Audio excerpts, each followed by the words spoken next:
¿Qué tal? Muy buenos días a todos. Muy buenos días a todos. Esperemos que estén muy bien. Y ahora con nosotros se encuentra el abogado Jesús. Entonces, el día de hoy vamos a hablar sobre el Código Nacional de Procedimientos Civiles y Familiares. La verdad es que es algo muy interesante, muy importante. ¿Por qué venimos a dar este tipo de cursos? Va a ser un código realmente, pues, a nivel nacional que se va a implementar y por lo tanto va a abarcar muchísima información y muchísimos juicios que actualmente están llevándose a cabo. Entonces se cree que más del 70% de los juicios se va a requerir este nuevo código hasta de manera supletoria. Entonces va a ser la tercera norma más importante en México después de la constitutiva y de lo que sería el amparo. Va a venir siendo esta norma, ¿no? La que va a ser la mayor regulatoria por todos estos casos que se van a dar.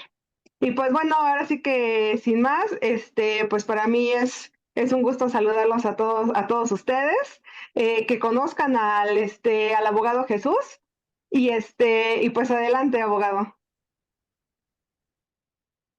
Gracias, muchas gracias. Buenos días a todos. Espero que este curso sea de provecho. Vamos a hablar un poquito, estoy compartiendo pantalla, no sé si se alcanza a ver.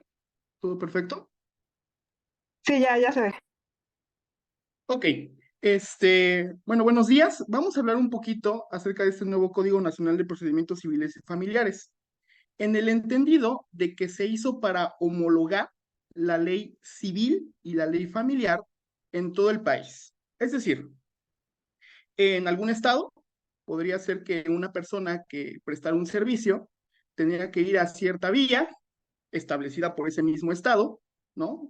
Por su congreso local, y en otro estado puede ser que la misma pretensión que se tenía se tiene que accesar mediante otra vía. Es decir, cada estado tenía su propia ley civil y familiar con el objetivo de la autonomía de cada estado para hacer valer todos sus procedimientos. Sin embargo, pues causaba un poquito de incertidumbre, porque supongamos que un abogado que, digamos, postulaba en Zacatecas, pues no era, no competente, pero no estaba acostumbrado, por ejemplo, si tenía que cambiarse de estado o tener un cliente en Nuevo León. Entonces, cada estado tenía su propia ley y cada estado pues tenía su procedimiento específico para la misma cosa. Entonces, un ejemplo puede ser que un abogado que reclame sus honorarios en el estado de Morelos tenga que acceder a una vía llamada sumaria, mientras que en el estado de Michoacán tenga que hacer una vía ordinaria. Entonces, para quitar toda esta incertidumbre, digámoslo así, y que un abogado ya pueda litigar en todo el país, pues estableció este nuevo Código Nacional de Procedimientos Civiles y Familiares, que está basada en la ley de Ciudad de México. Entonces, la ley de Ciudad de México se estableció para todos los estados ahora. Todos los estados van a llevar los mismos procedimientos en las mismas vías, con los mismos plazos, etcétera, etcétera. Entonces vamos a ver un poquito de este nuevo código, ¿ok? Y Bien. nada más para comenzar, yo sé que muchos de los que estamos aquí somos contadores que de repente no entendemos este tema legal y todo eso, pero por ejemplo, yo tengo Claro. una pregunta. En dado caso de que Sí, yo tuviera alguna sentencia, por ejemplo, en Juárez y yo estoy aquí situada en Ciudad de México, ¿ahora ya voy a poder llevar ese procedimiento aquí en Ciudad de México? no, no, no.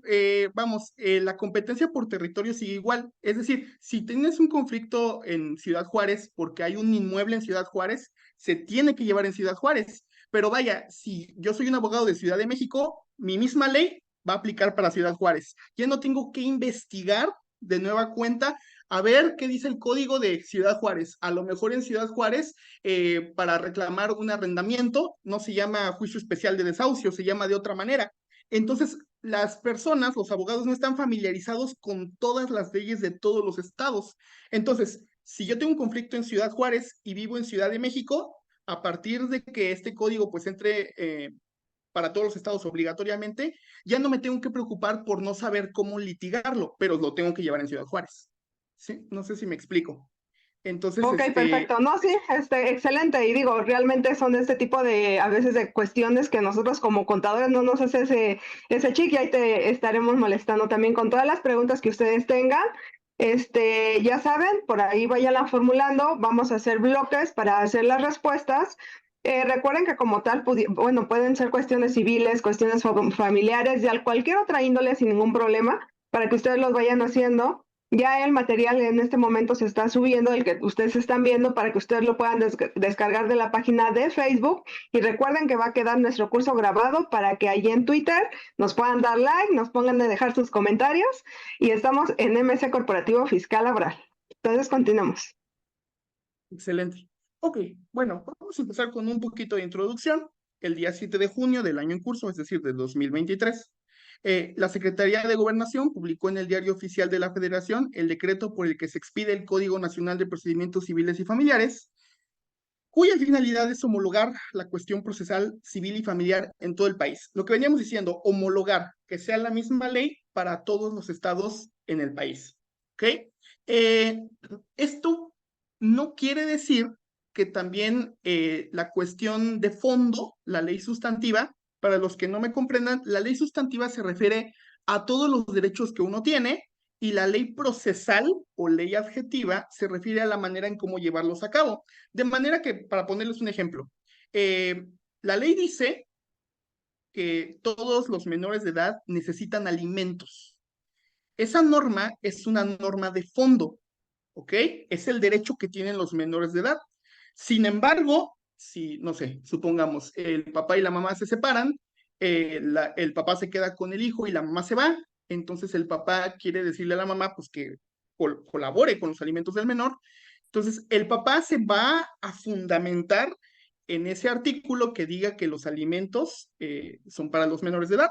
Esa es la ley de fondo. Sin embargo, la ley de forma o la ley procedimental es la manera en que vas a ejercer ese derecho, es decir, mediante una controversia. Entonces, el Código Nacional de Procedimientos Civiles y Familiares es una ley procesal. No te va a decir los derechos que tienes, te va a decir la manera en cómo los vas a ejercitar. Espero que me explique. Eh, Digámoslo así, el mismo ejemplo, el papá, entonces, con este nuevo código, dice, bueno, hay una vía que se llama vía ordinaria familiar, ordinaria civil. Esta vía dice que ahí entran la cuestión de los alimentos. Ok, entonces voy a mi código de procedimientos civiles y familiares y lo ejercito como dice ahí, la demanda con esos requisitos en los plazos que ahí dice. Sin embargo, ¿eso qué quiere decir? Que el fundamento o los artículos de fondo, los que me dan los derechos, van a quedar como los estados así lo prefieran. No sé si me explique, es decir, solamente va a homologarse la ley procedimental, pero cada estado va a conservar su ley civil y su ley familiar. Solamente lo que se va a homologar o lo que va a ser igual para todos los estados va a ser la manera en cómo llevarlos a cabo o el procedimiento. Es un poquito, a mi parecer, es un poquito malo porque a lo mejor las leyes civiles y familiares de cada estado, no las procedimentales, sino las de fondo, puede ser que con este nuevo Código de Procedimientos Civiles y Familiares no se adecue. Vamos a ver un ejemplo. Ustedes saben, bueno, yo creo que la mayoría son de Ciudad de México, que se tiene muy, es muy popular esa frase de divorcio express, ¿no? Pues, no, pues en 3 meses te divorcias, ya no es necesario que la otra persona se quiera divorciar, divorcio express en 3 meses, un mes, ¿no? Ahí ponen muchas, pues, muchos carteles, ¿no? Entonces, pues bueno, dices, bueno, divorcio express, tal vez en algunos estados se maneje la figura de divorcio express, en otros se maneje la figura de divorcio incausado o divorcio sin expresión de causa, que no necesita una causal, con que yo quiera divorciarme es más que suficiente. Sin embargo, el Código Nacional de Procedimientos Civiles y Familiares no lo llama así. ¿Sí me explico? Entonces, ahí puede haber un poquito de controversia porque no se homologó tampoco la ley sustantiva civil y familiar en todos los estados. Esas se conservan. Lo único que se homologa es la cuestión procesal. Entonces, puede ser que haya unas pequeñas discrepancias entre la ley de cada estado y este código de procedimientos civiles que está homologado para todos. ¿Sí quedó claro? Espero que sí. Sí, sí, de hecho sí, quedó bastante claro. Bien, dice, según los transitorios, nos referimos a los artículos transitorios que tiene cada ley de este código. entrará en vigor al día siguiente de su publicación. Es decir, el 8 de junio entró en vigor, pero su aplicación será de manera paulatina, de la siguiente manera. En el orden federal, como lo dictan las cámaras de diputados y senadores, pero no puede exceder del 1 de abril de 2027. Y para todos los estados o las entidades federativas, de conformidad con la declaratoria que haga el Congreso local, es decir, el Congreso de cada estado, de cuándo se va a empezar a aplicar, que no puede exceder del 1 de abril de 2027.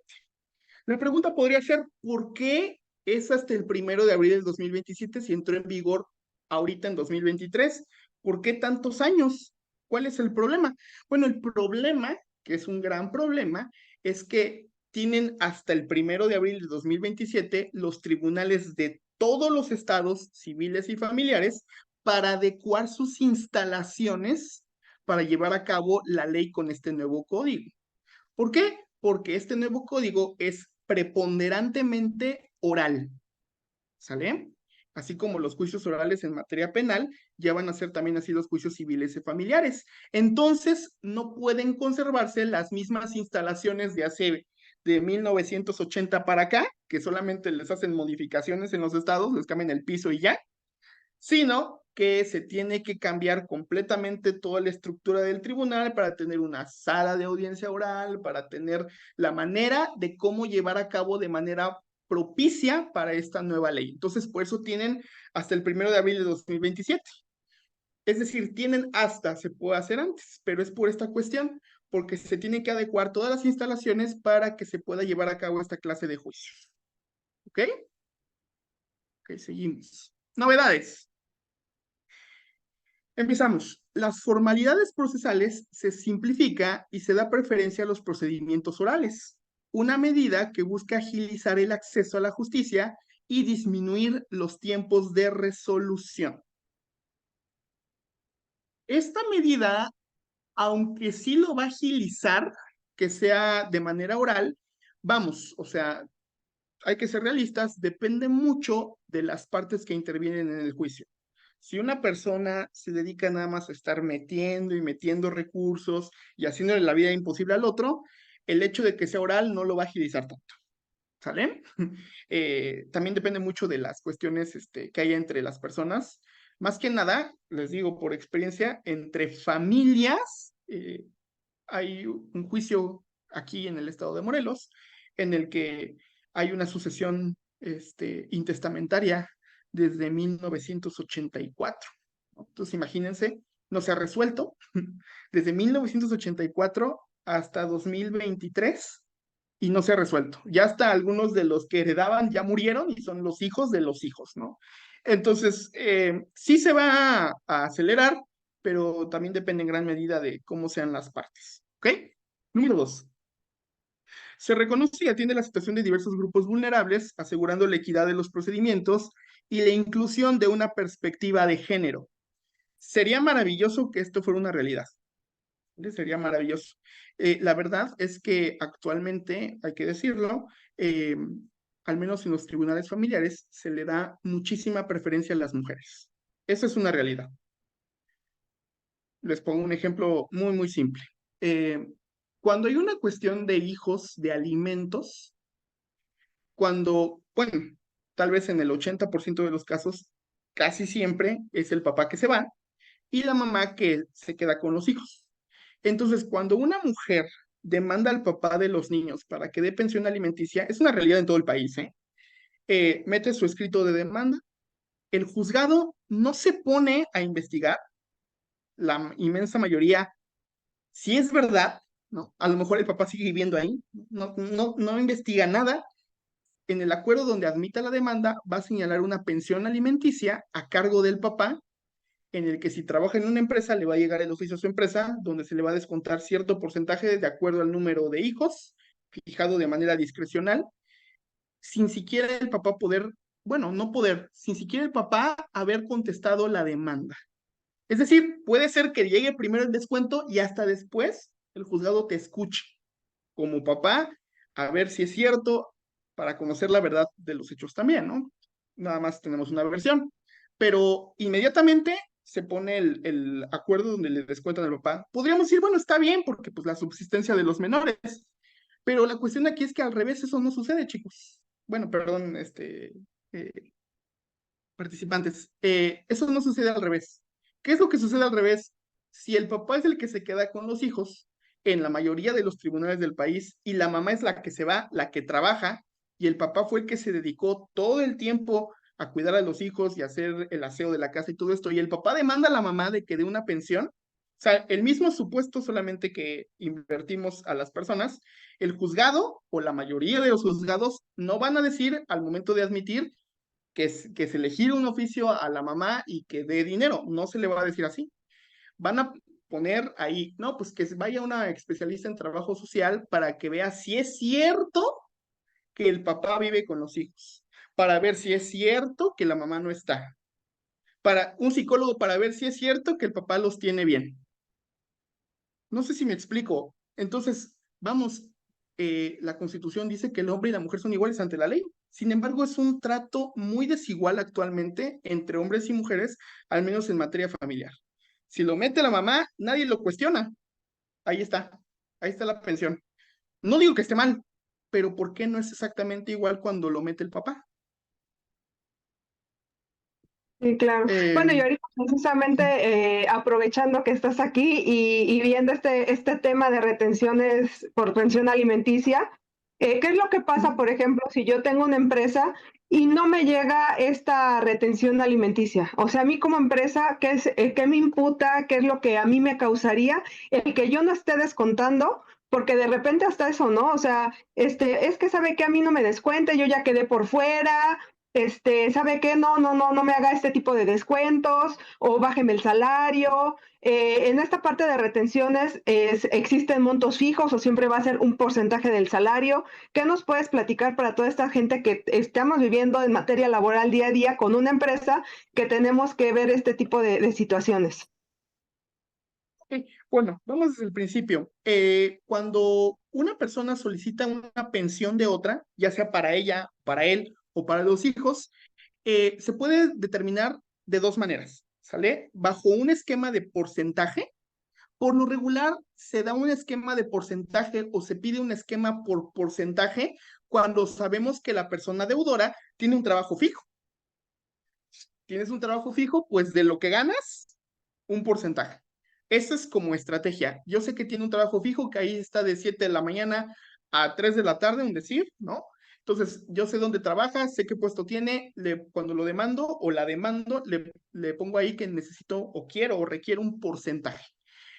Ok, pero si la persona no tiene un trabajo fijo o si la otra persona no sabe cuánto gana, etcétera, etcétera, pues se pone una cantidad líquida. Bueno, necesito 6,000 pesos para mi hijo, necesito 10,000 pesos para mis hijos. ¿Qué es lo que pasa? El hecho de que se pida así, por porcentaje o por cantidad líquida, no obliga al juez a aceptar inmediatamente esa cantidad, ya sea en porcentaje o en cantidad líquida. Hay una palabrita aquí que se llama discrecionalmente. El juez fija una pensión provisional de manera discrecional. Es decir, va a ver si estoy adjuntando yo, si quiero para mis hijos, un ejemplo, si los tuviera, las actas de nacimiento. Entonces, ok, estás acreditando que el deudor al que estás demandando sí es el papá de tus 4 hijos. Entonces, en base a saber cuántos hijos se tienen o cuántos son los acreedores alimentarios, entonces el juez fija de manera discrecional una cantidad, ya sea que se haya pedido por porcentaje o por cantidad líquida. Por lo regular, y aquí va a entrar nuestro código, por ejemplo, el estado de Tamaulipas, si no me equivoco, establece que no se puede poner una cantidad inferior al 30%. Eso establece el código de Tamaulipas. El 30% es lo mínimo. Sin embargo, por ejemplo, el estado de Morelos, aunque no lo dice la ley, siempre, siempre, se lo digo por esta experiencia, se fija por hijo, vamos, tengo un hijo, 20%, de 20 a 25%, 2 hijos de 25 a 35%, 3 hijos de 35 a 45%, sin exceder del 50% de lo que gana o lo que percibe el deudor alimentario. Ahora, la pregunta, yo giro ese oficio si trabaja en alguna empresa y entonces ese oficio va a tener un apercibimiento. Va a decir que en caso de hacer caso omiso a la cantidad que está ordenando un juez, ya no la persona que demanda, sino un juez, de manera discrecional, le manda a la empresa y le dice, ¿sabes qué? Tienes que retenerle el 35% de su salario y todos los emolumentos que tenga. Aguinaldo, todo va a ser el 35% de absolutamente todo. Entonces, tienes que retenerle esa parte y cuando se lo retengas, lo tienes que consignar al tribunal o tienes que depositarlo a esta cuenta que es la cuenta del acreedora o del acreedor alimentario o de su representante, si es a menores de edad, pues de la mamá o del papá, que casi nunca pasa, de la mamá, y entonces lo tienes que hacer, y si no, el apercibimiento por lo regular es el siguiente. Si no lo haces, te vas a hacer deudor solidario por el doble de la cantidad. Es decir, ya si no lo haces, ya no solamente va a deber el demandado, sino vas a deber tú como empresa. Y no nada más lo que el demandado debe, sino el doble. Ese es el apercibimiento. Entonces, no Mira, y sé de si hecho haya que hay quedado una contestado. pregunta, de hecho que hay una pregunta. ¿Qué documento nos Sí, debe llegar y quién lo debe de entregar en la empresa para retener, ya sea la cantidad o porcentaje? eh, vamos, cuando el juez admite la demanda y señala una pensión discrecional, el mismo acuerdo en donde el juez lo, valga la redundancia, lo acuerda, va a decir ahí, gírese atento oficio a la empresa fulanita de tal, ubicada en tal lugar. Así va a decir. Palabras más, palabras menos, pero es lo que va a decir. Va a ordenar que se gire un oficio a la empresa tal, este, que está ubicada en tal lugar. Obviamente, aquí también hay una pequeña discrepancia entre varios juzgados.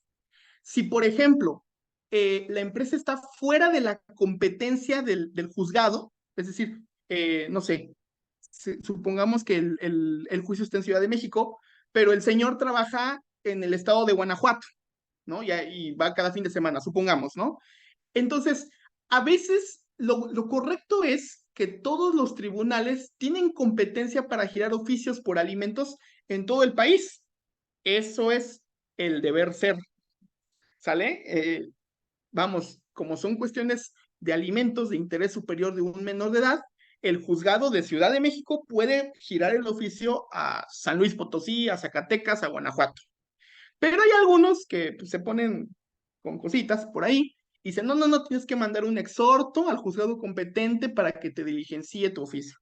Pero no es lo correcto. Lo correcto es que en materia de alimentos se puede llevar el oficio. Ahora, respecto a la pregunta, se va a ordenar que se gire el oficio y entonces cuando se ordena que se gire el oficio, es una realidad, no te lo dan inmediatamente, es decir, al actor, al que demanda o a su representante, sino le van a dar una fecha, le va a decir, ok, tengo los oficios para dentro de 3 días, ¿no? Siendo optimistas. Entonces, después de los 3 días, el que demanda va por su oficio, se lo entregan y es él, el mismo que demanda o su abogado, el que debe de llevar ese oficio. Podríamos decir, bueno, pero es que eso no me causa ninguna certidumbre a mí. ¿Qué tal? Pues si pues, él mismo se lo hace. Obviamente el oficio va por el sello del juzgado y trae la firma tal cual del juez. ¿No? Entonces, va a venir un teléfono hasta abajo si quieres verificar que es completamente auténtico. Entonces, lo De tienen que hecho, llevar, sacarlo. Sí, de hecho, lo que a nosotros nos ha tocado vivir, el 100% de las veces que nos ha llegado este tipo de retenciones por alimentos, siempre nos los hace llegar, ya sea, como bien comentas, la esposa de la persona que llega, sabes qué, mira, aquí está mi oficio para que retengas, te entrego mi documentación para que tú me puedas depositar a mí y que de hecho, hasta pues en tema contable, fiscal, llamémosle, nosotros tenemos que tener esos comprobantes para que el día de mañana no nos hagamos acreedores a este tipo de responsabilidad solidaria que nos acaba de comentar el abogado, en decir, ¿sabes qué? La persona interesada, la mamá, dice que nunca se le pagó, nunca se le retuvo, entonces en este caso, y a veces como comentó el abogado, ¿no? O sea, lo hacen para estar molestando a la otra persona, para decirle, ¿sabes qué? Pues hasta quédate sin trabajo, etcétera, etcétera. Entonces nosotros como empresa, ¿cómo nos vamos a defender? Pues obviamente debemos de tener acreditado todo este importe. y todo este importe es parte del salario en la cuenta de integral como salario como tal. Sin embargo, en lugar de tener un comprobante en el cual se le pagó a Pedrito, se tendría el otro, ¿no? Y lo que sería la parte de la retención timbrada también, para efectos de que nosotros podamos acreditar ante cualquier juzgado que se está haciendo la retención correspondiente y ese dinero se le está dando a la mamá, ¿no? A la beneficiaria de esta pensión alimenticia. Por ahí también nos comentan si tenemos el oficio físico, lo vamos a buscar, sí lo tenemos y se los vamos a poner ahí, digo, ahorita en este momento no, porque vamos a seguir, se los vamos a poner el día de hoy ahí como ejemplo en la plataforma de Facebook de MC Corporativo Fiscal Laboral, para que ustedes lo puedan descargar y puedan ver cómo es. Les vamos a poner ahí en un circulito rojo los elementos básicos, pero importantes, para que ustedes puedan ver cuál es el real, ¿no? Porque así como nos hemos encontrado con ciertas cosas como incapacidades que se compran en internet y te llega la gente con estas incapacidades que te metes al sistema y no existen, así también seguramente habrá gente que pues quiera hacer mal uso de estos, hace sus escritos, los lleva y dice reténle porque yo digo, ¿no? Y así no son las cosas, para todo existe un procedimiento, para todo existen leyes por las cuales nos tenemos que guiar forzosamente, y también nos ha tocado en decir, ¿sabes qué? No, esta no es la forma, vas a tener que ir con un juzgado, hacer tu demanda por pensión alimenticia y traernos la hoja de retención. Entonces les vamos a subir ahí la parte del ejemplo para que los puedan bajar. Abogado, tenemos otra pregunta. Si trabajaba con una Sí. empresa y le descontaron la pensión y se sale de esa empresa y se incorpora a otra y la nueva empresa no sabe del descuento, ¿qué pasa?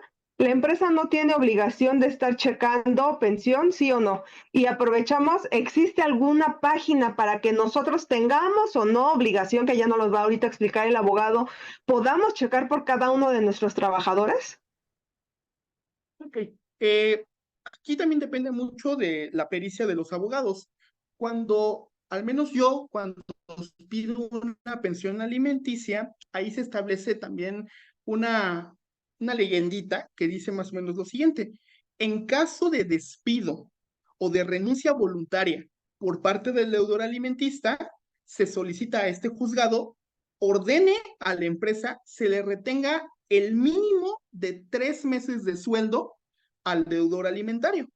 Obviamente, pues se lo van a quitar de sus finiquitos, ¿no? Entonces, son 3 meses para que el deudor o el representante de los acreedores, de los menores, pueda subsistir en lo que se ve lo de la nueva empresa. Ojo, aquí esto nos los piden al menos en cuestión de divorcio, sí o sí. Se tiene que garantizar la subsistencia de los menores de edad. ¿Ok? Entonces, no va a haber ningún problema en que un juzgado admite esta medida y diga, ok, en caso de renuncia o de despido, se le van a retener 3 meses al deudor alimentario para que puedan vivir. Ahora, ¿y qué va a pasar, no? Podemos decir, ¿qué va a pasar después de los 3 meses si yo no sé a dónde se fue, si yo no sé dónde está? Ok, no, no es tan complicado, simplemente en el juicio en donde estamos actuando, vamos a solicitar al juez que toda vez que el deudor alimentario ya no trabaja por despido o por renuncia o cualquier situación, entonces simplemente se gire oficio al Instituto Mexicano del Seguro Social, eh, o al ISSSTE, si entró a trabajar al gobierno, para que informe en dónde está trabajando ahora. Y el ISSSTE, en donde vaya a entrar a trabajar, le van a dar seguro. Y el ISSSTE o el IMSS, pues va a girar el oficio y como es una orden del juez, el IMSS o el ISSSTE va a decir, ok, ahora trabaja en este lugar, en este domicilio. Tan, tan. Y entonces giramos un nuevo oficio pidiendo que se haga la retención. ¿Ok? No, y como empresa nueva, digamos, en la que entra a trabajar un deudor alimentario, no tenemos la obligación de estar checando si tiene alguna pensión o no, nos tienen que avisar, ¿ok? Entonces, por ese lado no hay tema. Sí quedó contestada. Entonces, digamos, hasta que nos vuelvan a encontrar, bueno, esta persona renuncia, se pasa a la nueva empresa, entonces sabemos, si es nuestro trabajador y renuncia, le tenemos que retener 3 meses de sueldo y hasta ahí terminó nuestra obligación como empresa. No hay que hacer nada más. Perdón, siempre y cuando esté ordenado así.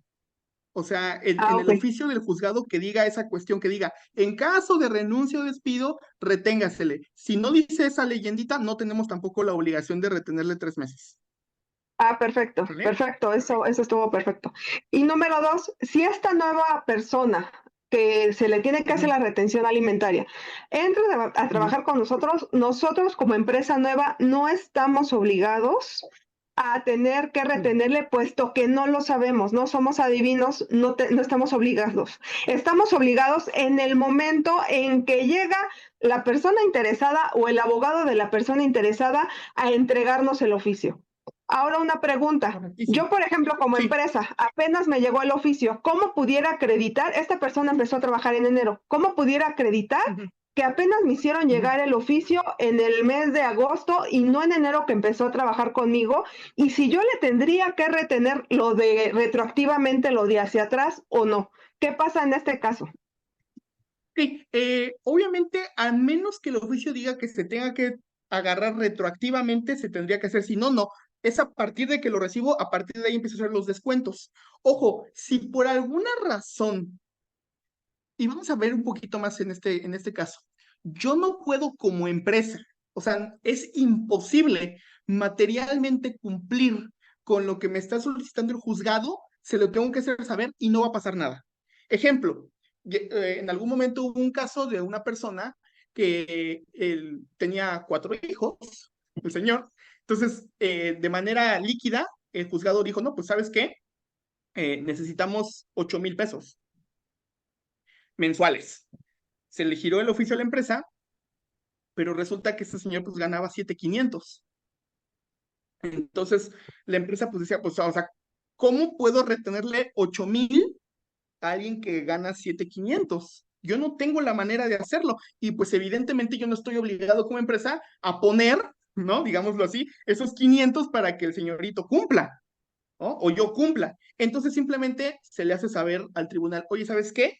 Me llegó este oficio, sin embargo, yo no puedo dar cumplimiento por esta y esta razón.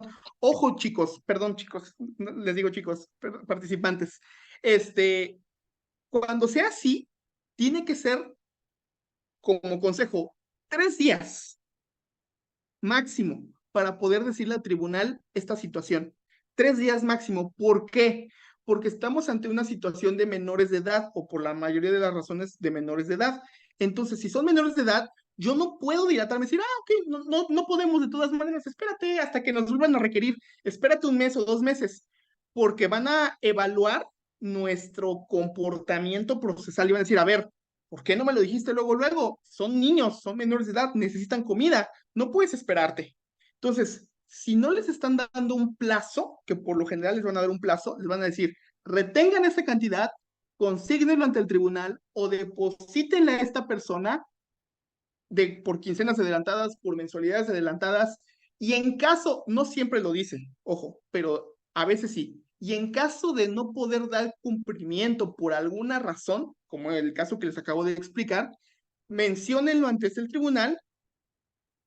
A veces dice en el plazo de 3 días o a veces no dice, pero debemos entender de manera por default que los plazos mínimos procesales en materia civil o familiar son 3 días, ¿de acuerdo? Entonces, si nos llega un oficio así y yo no puedo dar cumplimiento y no me dice el oficio que tengo un plazo, debe ser en 3 días, ¿sale? Y ya yo puedo Ok. manifestar cuál es mi impedimento por el cual no puedo dar cumplimiento, pero tiene que ser rápido porque son menores de edad, ¿sale?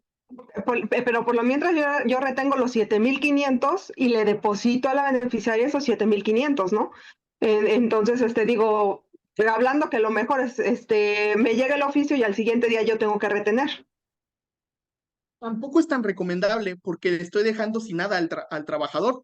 Y recordemos que también es un derecho humano tener lo mínimo para poder subsistir. Lo correcto es no hacer nada, pero 3 días les estoy diciendo, ¿no? Pero ese mismo día que me llegue el oficio, lo meto al tribunal, diciendo, ¿sabes qué? Yo soy el apoderado legal de la empresa tal, me mandaste un oficio en el que estaba requiriéndome que depositar 8,000 pesos, el trabajador gana 7,500, obviamente no nada más decirlo, hay que probarlo. Aquí están, ¿no? Su contrato, aquí están sus nóminas, etcétera, etcétera. Tampoco podemos quitarle todo, porque la misma ley dice que nunca puede exceder más del 50% una pensión provisional. y por lo general van a ser pensiones provisionales cuando alguien demanda a otro. No van a ser definitivas porque aún no hay sentencia. Entonces, lo correcto sería inmediatamente informar al juzgado, tampoco retenerle el total de su salario porque estaríamos ahí violentando un derecho humano. Ok, entonces ¿Vale? ahora sí que hay que entender, o sea, nosotros no somos jueces para decidir cuánto se le va a retener o no al trabajador, por lo tanto tenemos Así es. que dar aviso a los jueces en decir, ¿sabes qué? Yo no puedo cubrir el mandato que me está solicitando de retener 8,000 pesos, derivado de que son Ujú. 7,500 lo que gana este trabajador. Entonces, por ahí le vamos a pedir al abogado que nos haga llegar un escrito como estos para que ustedes lo pueden tener en dado caso que tengamos esto. Y asimismo, por ejemplo, aquí hay una pregunta. Dice, si cuando llega Sí, el oficio el empleado ya está dado de baja, ¿qué debemos hacer? O sea, también debemos de avisar al juzgado, ¿sabes qué? Ya está dado de baja este trabajador, por lo tanto ya no puedo hacer esa retención. claro, son impedimentos que son razonables. O sea, yo no puedo dar algo que ya no me está, no está el trabajador aquí. ¿Cómo le voy a tener un salario si ya no es trabajador? Entonces, eso que me estén pidiendo más de lo que gana son cuestiones razonables. Hay, obviamente, ¿no? Como en todos lados, hay empresas que son, pues, mala onda, ¿no? Y sacan cualquier cosa, por lo general, porque el mismo trabajador le dice, no, échame la mano, pon que gano menos, no sé, ¿no? Entonces deben de ser cuestiones razonables, ¿sale? Porque si nosotros metemos alguna excusa que no sea razonable para no darle pensión a unos menores de edad, pues nos vamos a ver hasta en cuestiones penales, ¿sale? Entonces, eso es Entonces, razonable, ya no trabaja aquí, que es razonable, no gana lo que me estás pidiendo, etcétera, etcétera, ¿no? Entonces, fuera de eso, pues cuestiones que nada más sean para como evadir, como por ejemplo, ¿qué? Bueno, hace algunos años yo tuve un asunto en el cual era una persona que trabajaba como repartidor de Bimbo, ¿sale? Tenía su camión y repartía, ¿no? Ganaba 13,000 pesos al mes, esta persona, si no mal, sí, 13,000 pesos al mes. Él tenía dos hijos, entonces se ajustó una pensión por el 35% por los dos hijos y se giró el oficio ahí pues a Bimbo, que está aquí en una colonia que se llama Cibaca.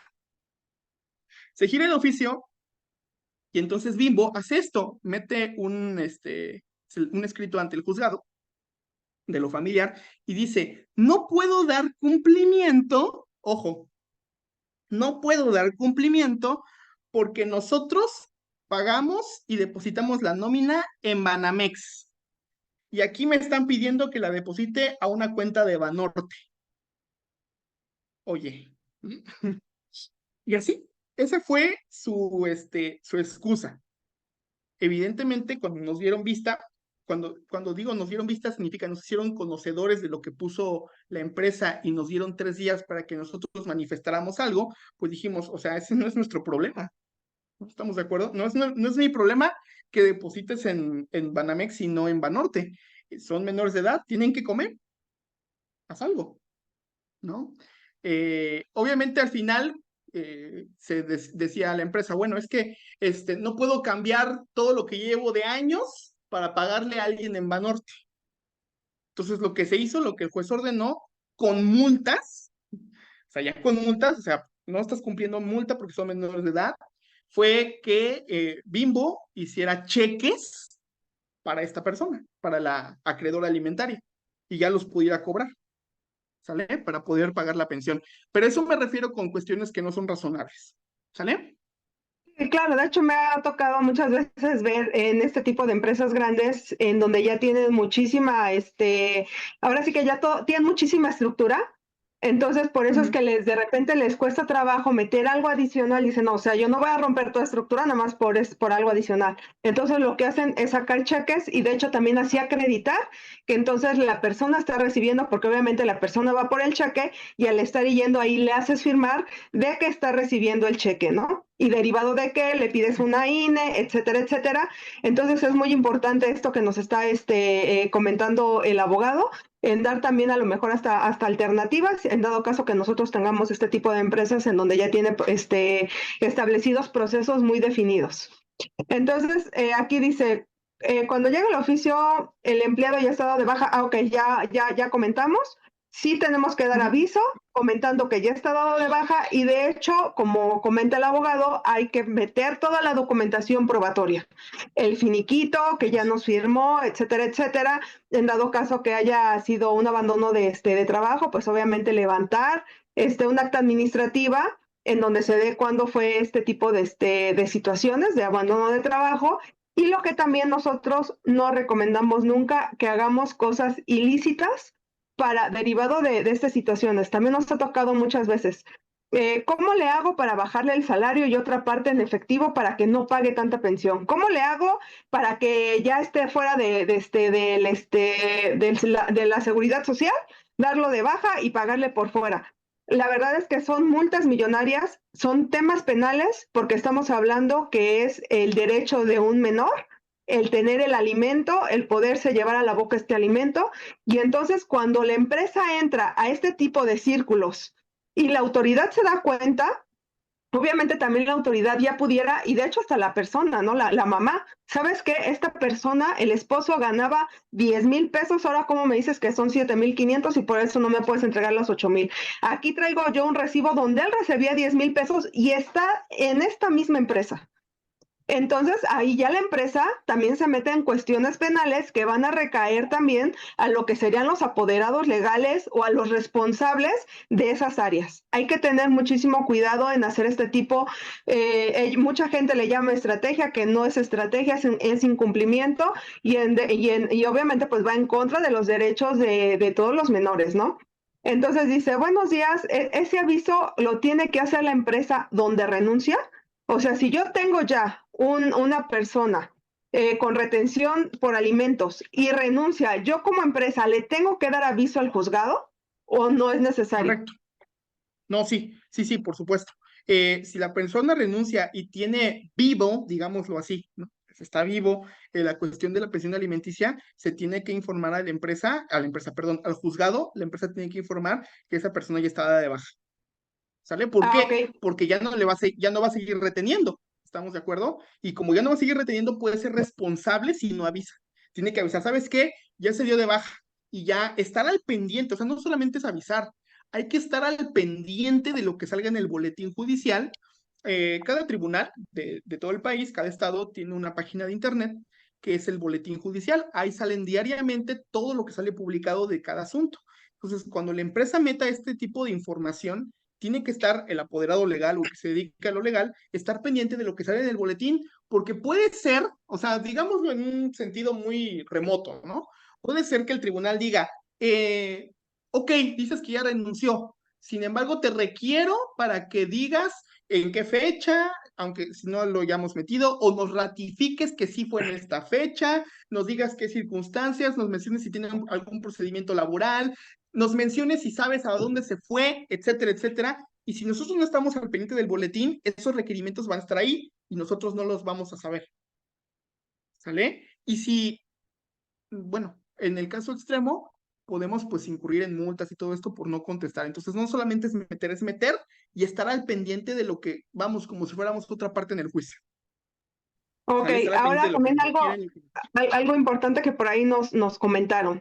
¿Y esto tiene que ser Sí, mediante un abogado? O sea, yo como a lo mejor encargada de la empresa, contador, pudiera llevar este aviso, o sea, pues, normal para meterlo sin tener que estar pagándole a lo mejor a un abogado. sí. La ley establece que solamente las partes, es decir, el actor y el demandado, entiendes, el que demanda y el demandado, son las únicas personas que requieren, sí o sí, de la representación de un abogado. Si una empresa está en un juicio, pero solamente por la cuestión de la pensión, cualquier persona que esté facultada para representar a la empresa, el dueño, el administrador único, X o Y, puede hacerlo sin problema. No necesita de un abogado.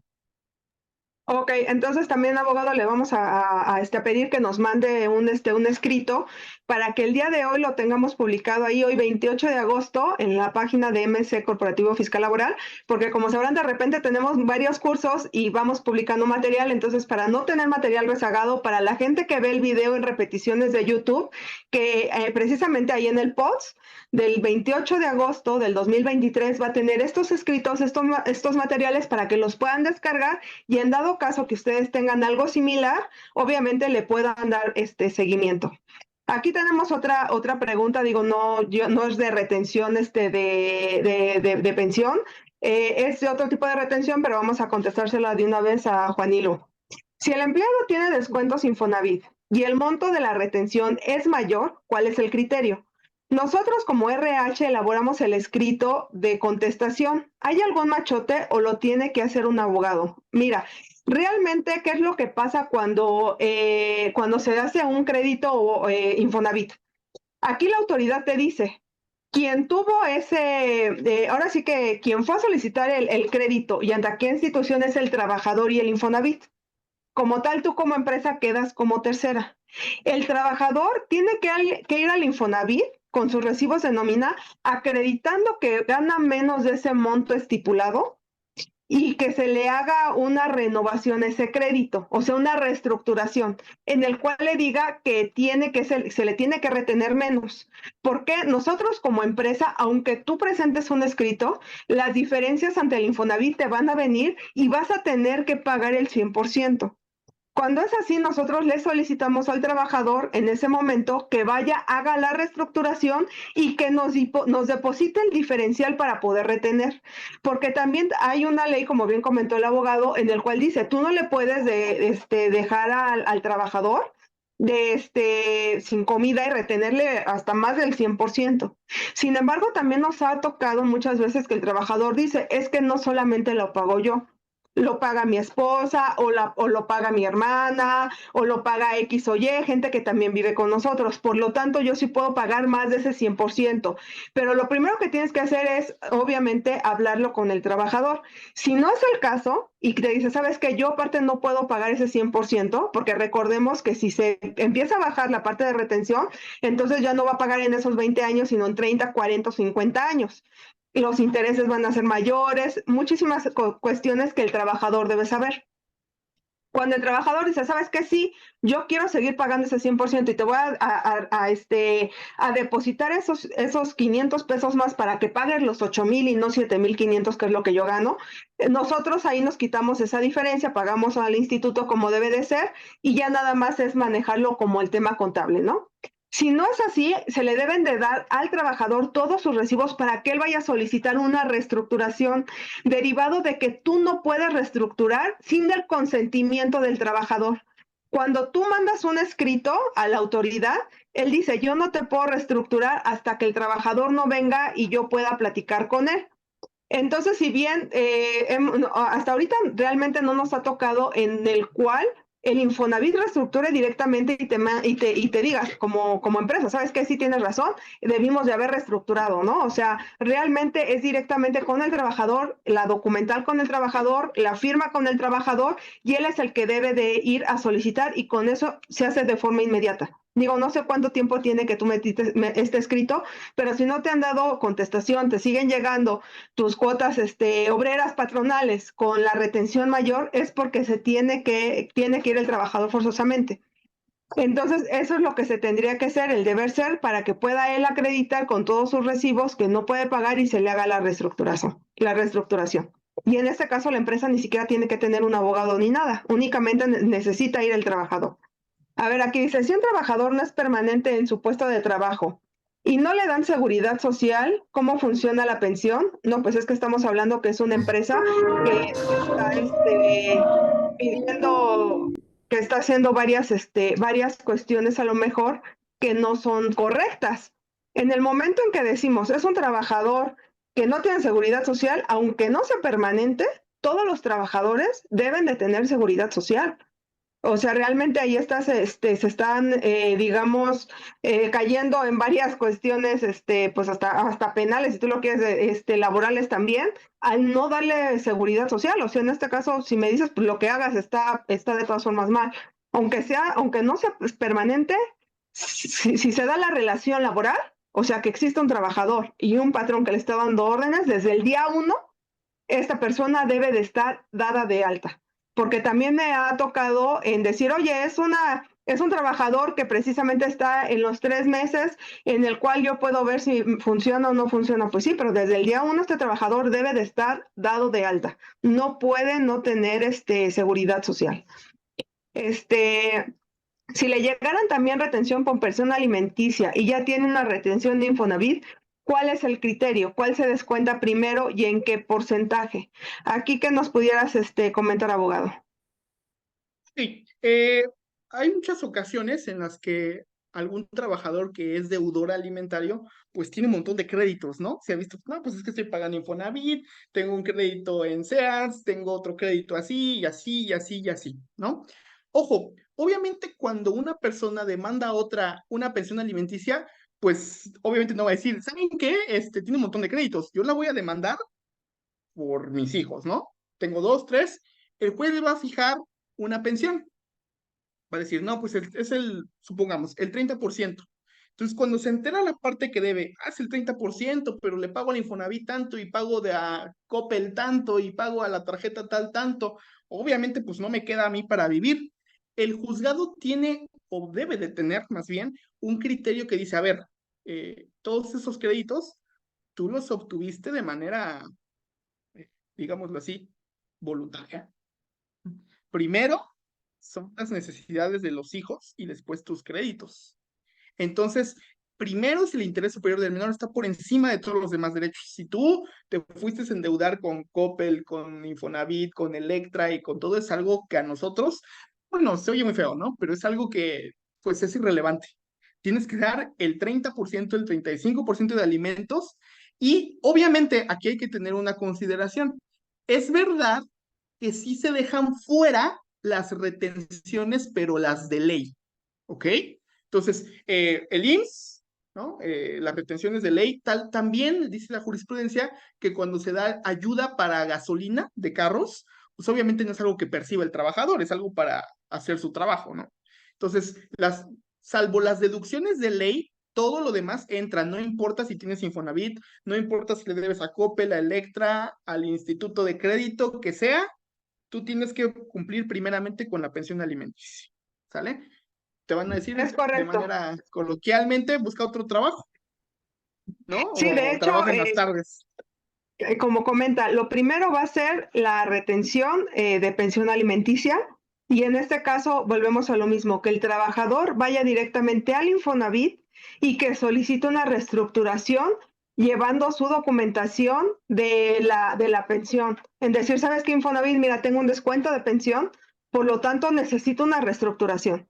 Por eso les comentamos que es súper importante, esto lo hace el trabajador. Esto no lo hace la empresa. La empresa no tiene los hijos, la empresa no tiene la casa, porque también me ha tocado muchas veces esa confusión, ¿no? En decir, yo como soy empresa, yo tengo la obligación, yo agarro y empiezo a pagar, o sea, ¿tu empresa te estás beneficiando de esa casa? Pues no, o sea, es el trabajador. O sea, la empresa, si bien tiene obligaciones, ¿para qué se carga más obligaciones que ni siquiera le competen? O sea, la autoridad va a decir, qué buena empresa que no se pueda descontar. Esto es lo que se descuenta hasta que el trabajador no está aquí y me pueda acreditar. Porque como bien comentó el abogado, fue algo voluntario el que él fuera a decir, ¿sabes qué? Yo quiero una casa.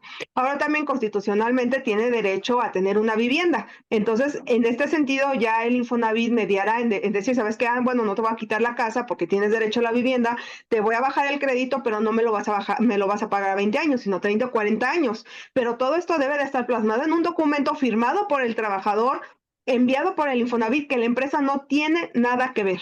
Por eso yo les comento, ustedes pueden como empresa también mandar 1 millón de escritos, pero nada se va a solucionar si no está ahí el trabajador con toda su documentación comprobatoria para que puedan hacer una reestructuración. La empresa no puede solicitar nada a nombre del trabajador, ni su dinero, ni cosas buenas, ni cosas malas. La empresa no puede solicitar nada a nombre del trabajador. Entonces, cuidado porque la empresa no es no es la que tiene hijos, la empresa no es la que se está beneficiando de una casa, tiene que ser directamente la persona. Vamos a regresar aquí con la pregunta. Dice, ¿es un trabajador? No es permanente en su puesto de trabajo y no le dan seguridad social. ¿Cómo funciona la pensión si es un trabajo fijo? Mira, aquí, como yo lo estoy viendo, para empezar, la empresa a la que está trabajando, pues obviamente no le da ningún tipo de prestación. Entonces, ¿cómo pensaríamos o cómo pudiéramos meter forzosamente lo que es la parte de la retención alimentaria cuando la empresa ni siquiera lo está, digamos, acreditando como trabajador? Para la empresa no existes como trabajador. ¿Por qué no te estoy dando seguridad social? Si no quiero, no te doy aguinaldo, si no quiero, no te doy vacaciones. ¿Por qué? Porque no estoy acreditando. O sea, los trabajadores, al querer trabajar en ese tipo de situaciones, la empresa, literal, no acredito nada contigo. Te pago si quiero y en el momento en que no te quiera pagar también lo puedo hacer porque no tienes forma de acreditar que fuiste mi trabajador y entonces mucho menos voy a descontar. Entonces, ¿por qué? Porque al aceptar ese descuento estoy aceptando que esta persona es mi trabajadora y lo que esta empresa no quiere es aceptar la responsabilidad de un trabajador. Entonces, ni siquiera pudiera decirte cómo se da, porque desde un inicio está haciendo puras cosas ilegales, fuera de la legalidad, fuera de las leyes. Entonces, no se pudiera dar una situación correcta cuando todo es incorrecto. Entonces, por eso es que es muy complicado contestar esta pregunta, porque desde el inicio, que no se le dé seguridad social al trabajador, está incorrecto, se le tiene que dar.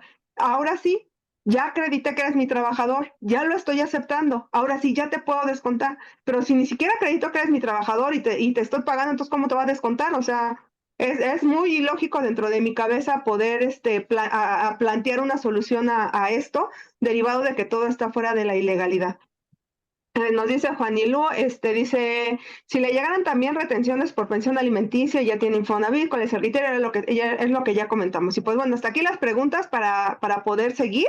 Y de todas formas aquí les voy a poner un mensajito que hasta aquí para que las que vengan adelante las podamos contestar. Adelante, abogado. Correcto. Ok, sí se oye, ¿verdad? ¿Se oye? ¿Se oye? Bueno, Sí, bueno. sí, sí, bastante bien. Sí, sí, se Ok, escucha bien. ok, perfecto. Ok, bueno, punto 3 de las novedades, se establecen nuevos procesos para casos de matrimonio, divorcio, adopción, patria potestad, custodia y pensiones alimenticias. Lo vamos a ver más adelante. Así como la opción de gestionar juicios de manera virtual y la implementación de firmas electrónicas. Recordemos, por ejemplo, que el Poder Judicial de la Federación ya tiene establecido su juicio en línea como tal. Puede ser a través de la firma electrónica del SAT, e-firma, o puede ser a través de su propia firma electrónica que se llama Firel. Es más o menos lo mismo para poder tramitarla y pues ya en línea se hacen todos los juicios. ¿Esto qué quiere decir? Que ya no nada más va a ser a nivel juzgados de distrito, colegiados y unitarios, sino que también va a ser en los juzgados de primera instancia de cada estado. En cuestiones familiares y civiles, deben de ellos adecuar un software para poder llevar a cabo los juicios en línea, ¿sale? De manera virtual. De hecho, hay algunos casos que se establecen en el código que la presentación de escritos, si se hacen de manera, valga la redundancia, escrita, o sea, impresa, digámoslo así, si se llevan al juzgado de manera impresa, te los van a, así, los van a agarrar y te los van a regresar. No, en línea, ¿sale? Ojo, este caso es cuando los dos, tanto actor y demandado, se someten a la cuestión de juicio en línea. Se les va a preguntar desde antes si quieren la manera tradicional, con papel y con contaminación, o si va a ser el juicio en línea. ¿Sale? Sigamos. ¿Alguna pregunta? Bueno, hasta el final, ¿verdad? Me comentaban. Novedades 2, segunda parte. Se incorporan aspectos de justicia restaurativa, ahorita vamos a ver qué es eso, en el ámbito familiar, lo cual requiere que las partes involucradas reconozcan el conflicto, asuman su responsabilidad y colaboren en la reparación del daño y en el reajuste de la dinámica familiar, excepto en situaciones de violencia sexual hacia niños y adolescentes. Y no solamente violencia sexual, también dice la jurisprudencia que violencia en general, ¿no? Hay varios tipos de violencia. ¿Esto qué quiere decir de justicia restaurativa? Eso quiere decir que se puede pausar el juicio durante 3 meses a solicitud de las partes. Yo, actor, y el demandado lo paramos 3 meses para llevar a cabo esta etapa de justicia restaurativa. La justicia restaurativa es opcional, es si las dos partes lo desean así.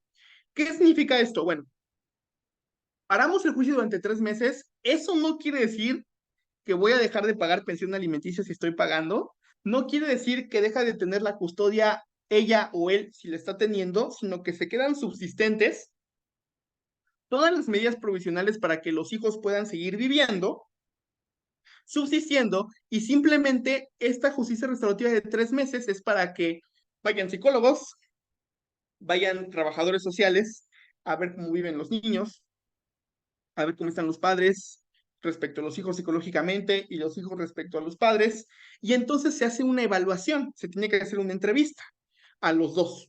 Si de la entrevista se ve que es viable, la justicia restaurativa se continúa.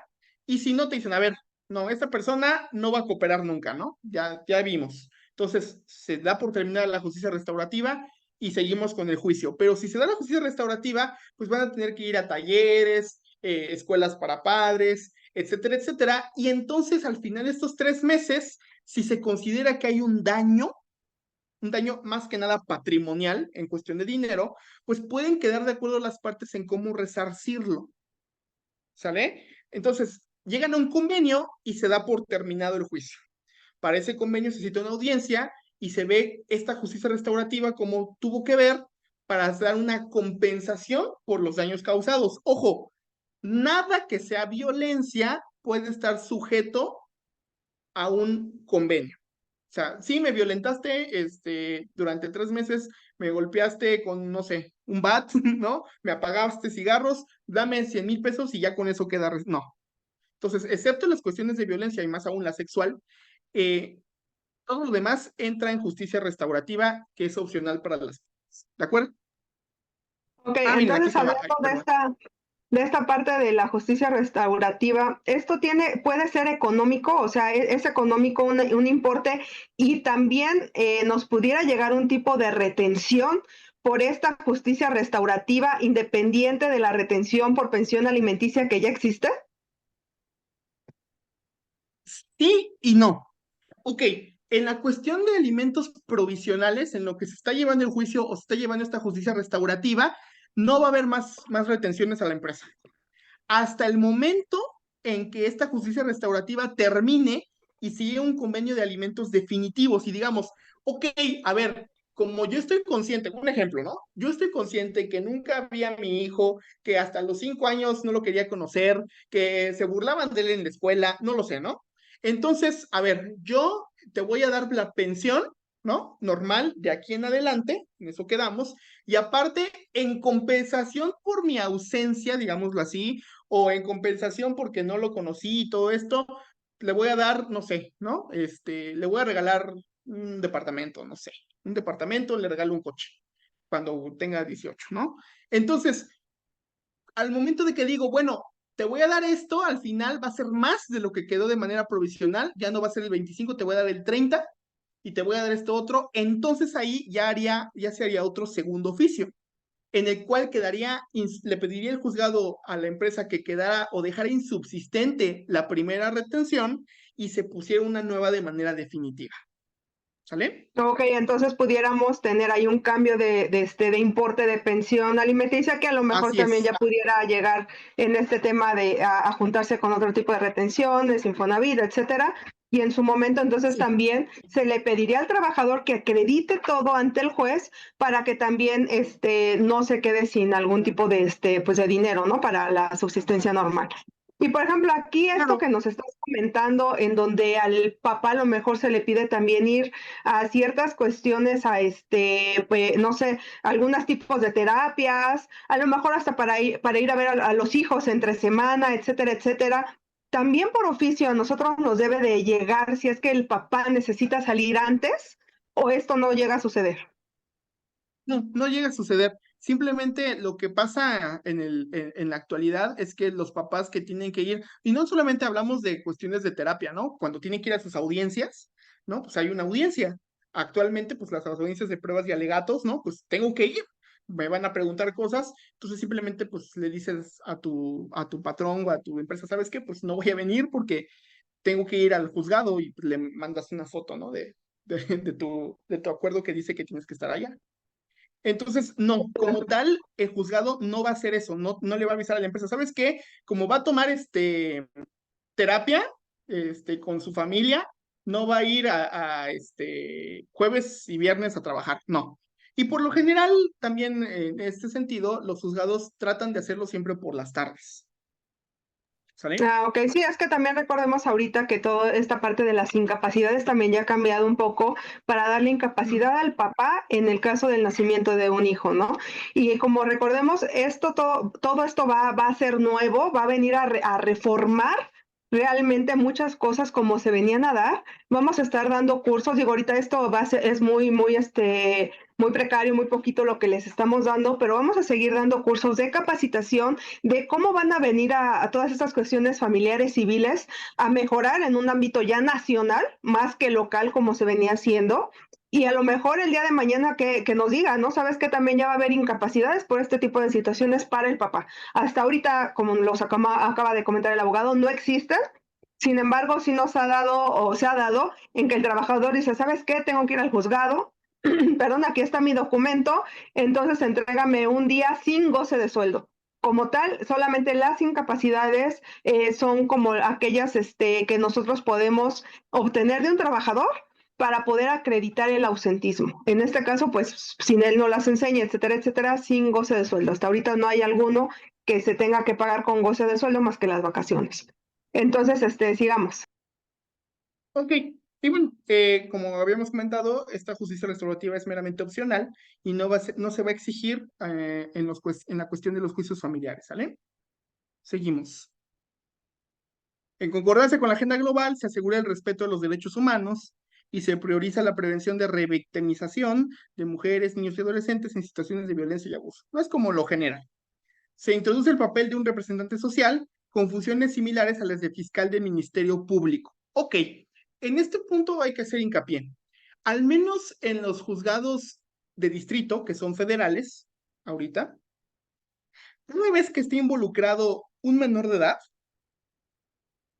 por las razones que quieran, la que sea, pero si está involucrado un menor de edad, o sea, aparte de que lo representa su mamá o su papá y el abogado de su mamá y su papá, los juzgados de distrito le piden al representante social competente en cada uno de sus estados que represente al menor, con independencia de lo que promueva su papá, su mamá o los abogados de su papá y su mamá. Represéntalo. Él es aparte, no en el sentido de que está ajeno al juicio, sino en el sentido de que necesita una representación especial por ser menor de edad. Vamos, no vamos a dejarle su representación de un menor a alguien que no conocemos. Lo vas a representar tu representante social y vas a velar durante este juicio por los intereses del menor, independientemente de lo que aleguen el papá y la mamá. ¿Ok? Obviamente, este representante social no tiene ningún costo para los padres. Eso es lo que también se trata de hacer ahora con este nuevo código. ¿Ok? Y por último, los notarios públicos desempeñarán un rol central, especialmente en los procedimientos de jurisdicción voluntaria. No, yo creo que jurisdicción voluntaria es lo que tal vez tengamos un poquito de duda. ¿Qué es jurisdicción voluntaria? Son todos aquellos juicios que no son contenciosos, no hay pleito con otra persona. Es decir, solamente una de las partes, más bien, solamente existe una parte que pide que se reconozca algún tipo de derecho sin tener un contrincante. ¿Ok?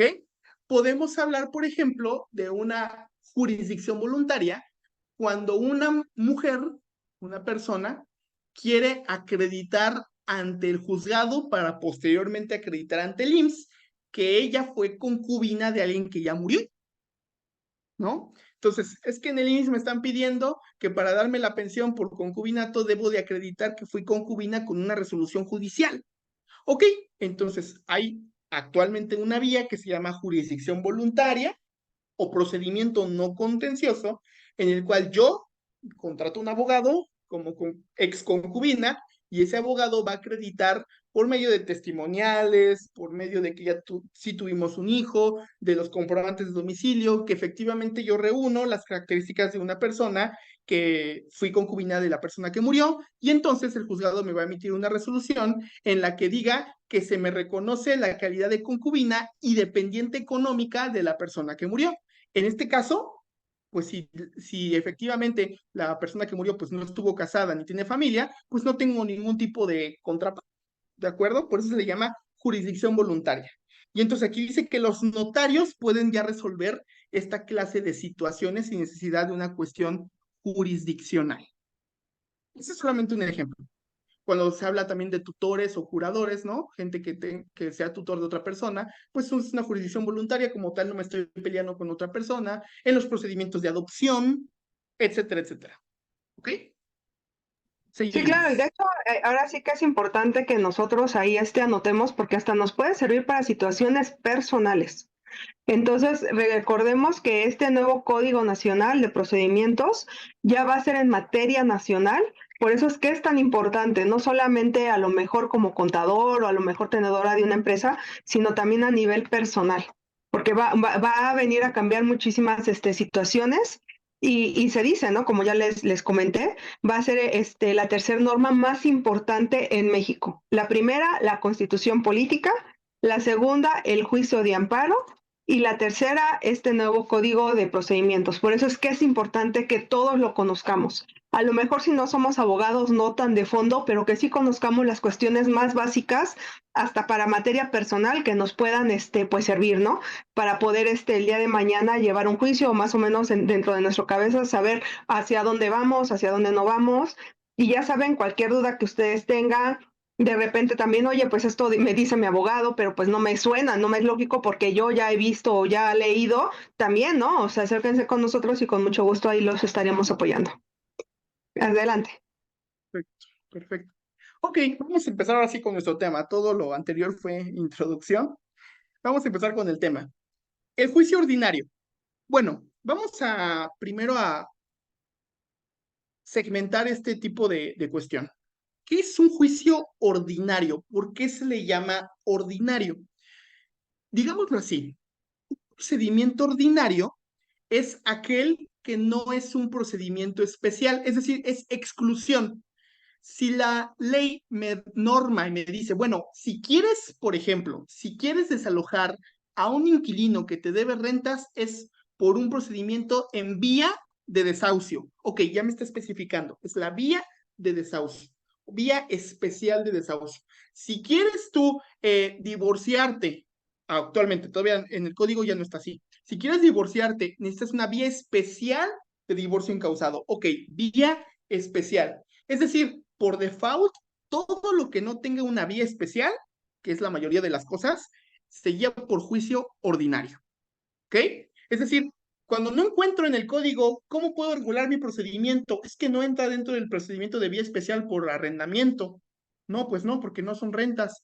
Es que no es la vía ejecutiva. ¿Por qué? Porque no traigo un documento que traiga pareja de ejecución. Ah, ok, es que yo lo que quiero pedir es que pues, ya me quede con la casa porque tengo 60 años viviendo ahí. Me firmaron un contrato de compra-venta, pero jamás lo fuimos a protocolarizar con el notario. ¿Qué tipo de juicio? A ver, voy a ver la otra vía, la vía de divorcio, no, yo no me quiero divorciar. Entonces, todo lo que no tiene una vía especial entra por default en el juicio ordinario.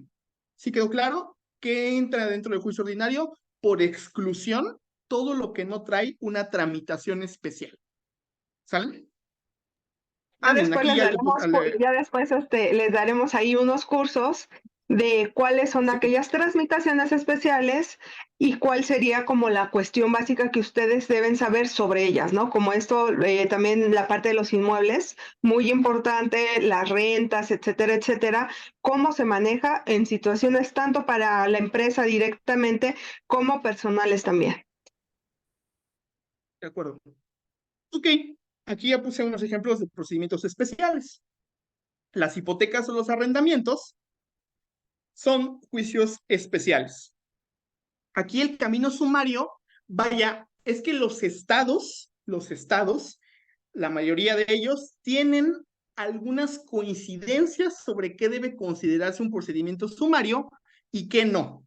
Como es tan diverso el procedimiento sumario, entonces este nuevo Código Nacional de Procedimientos Civiles y Familiares ni siquiera lo toca, ¿sale? O sea, no dice qué va a ser sumario y qué no. Dice, ¿saben qué?